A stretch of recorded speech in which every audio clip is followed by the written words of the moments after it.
Bonjour et bienvenue dans une nouvelle vidéo de Des voitures et des hommes. Et aujourd'hui, pour vous faire patienter encore un petit peu sur la future vidéo traitant de l'Impreza, j'ai décidé de changer complètement d'horizon et de vous présenter une nouvelle voiture. Une voiture qui me fascine par son histoire, son design et la perception dont nous avons d'elle. Et si vous avez hâte de découvrir la suite de l'histoire de l'Impreza, abonnez-vous ou regardez mes autres vidéos. Cela me ferait très plaisir. Le sujet du jour sera la Porsche 924, comme vous l'avez sans doute compris dans le titre de la vidéo. Cette automobile a connu une histoire assez tourmentée dans sa conception puis dans l'image que le public Porsche lui a donnée. Son histoire démarre dans les années 70 quand Porsche et Volkswagen décident de relancer leurs ventes respectives. En effet, la Coccinelle et la 911 sont un peu en fin de course, du moins pour l'époque, et la conception d'un nouveau coupé prend forme dans les conseils d'administration des deux entreprises pour succéder au projet de la 914. Volkswagen, finalement, devenant un peu frileux dans cette entreprise, décide de laisser, ou plutôt de vendre, ce qu'elle avait conçu pour le coupé à Porsche. Cela arrange d'ailleurs plutôt bien cette dernière, car la conjoncture économique mondiale n'est pas exceptionnelle. Le choc pétrolier vient de saper complètement l'économie et le moral de l'économie mondiale, et il n'est pas juste de dire que les 911 vendus à l'époque par Porsche sont des modèles économiques en essence. Ainsi, la firme va pouvoir commercialiser seule un modèle coupé entrée de gamme, et pour ce faire, va transformer l'ancienne usine de NSU de Neckarsulm pour pouvoir y produire ses voitures, et cela va se faire en masse, et cette fameuse usine sera le véritable poumon de Porsche pendant des années. La carrière de la 924 puis ainsi commencer en 1975. Mais tout d'abord, parlons de son extérieur. Cette voiture a été designée par Harm Lagaay et est inspirée des 356 et 911. Néanmoins, son design se veut plus discret, même avec quand même un petit aspect sportif. Cet effet était recherché à la différence des exubérantes 911. On garde quand même l'esprit Porsche avec cette ligne bien coupée. On note à l'arrière un gros haillon avec un énorme pare-brise.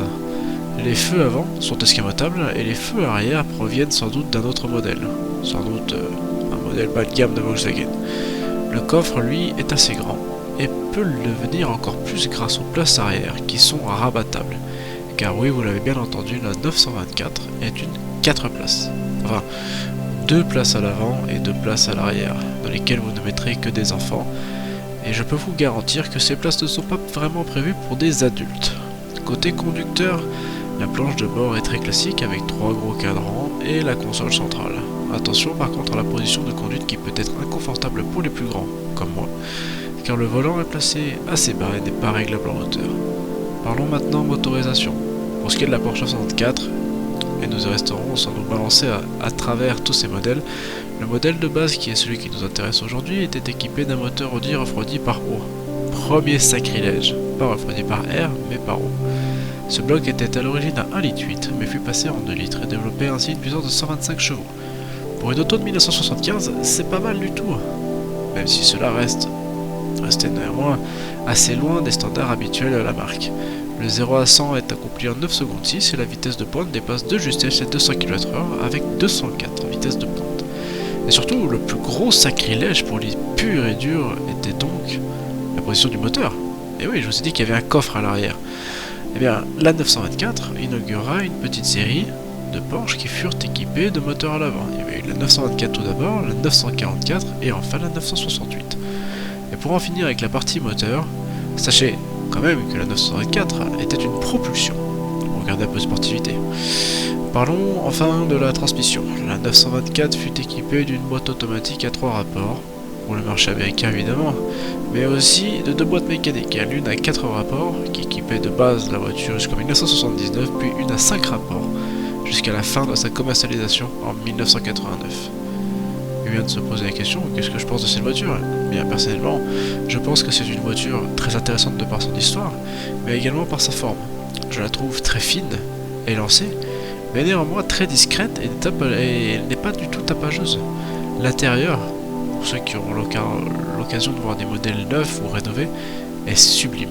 Et les performances ne sont pas si ridicules en soi. Une voiture qui a quasiment 50 ans, mais par rapport à ma 308 diesel, c'est pas mal, franchement moi ça collerait pas au siège, mais c'est pas si mal non plus.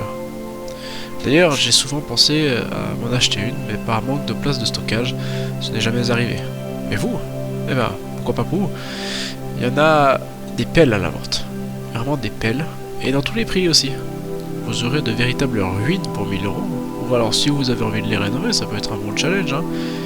Mais jusqu'à 10 000 euros, parce qu'après c'est peut-être un peu abusé pour une voiture de ce genre de mettre plus de 10 000 euros dedans. Là vous aurez des exemplaires vraiment sortis d'usine, vraiment en très très bon état. Et sachez que dans les 120 000 exemplaires qui ont été vendus, vous trouverez quand même forcément ce que vous recherchez dans cette fameuse Porsche du pauvre. Et vous, qu'est-ce que vous pensez de cette belle auto allemande? Dénigrée par beaucoup, mais ayant virtuellement quand même sauvé Porsche avec toutes ses ventes, la 924 est un modèle qui ne doit pas pâlir face à ses sœurs plus nobles. Car si la 911 existe encore aujourd'hui, c'est bien parce que la 924 s'est vendue par flottes entières. N'oubliez pas de me dire ce que vous en pensez, et abonnez-vous pour découvrir la future vidéo. Vidéo d'ailleurs qui sortent chaque semaine sur ma chaîne, enfin presque. Allez, à la prochaine!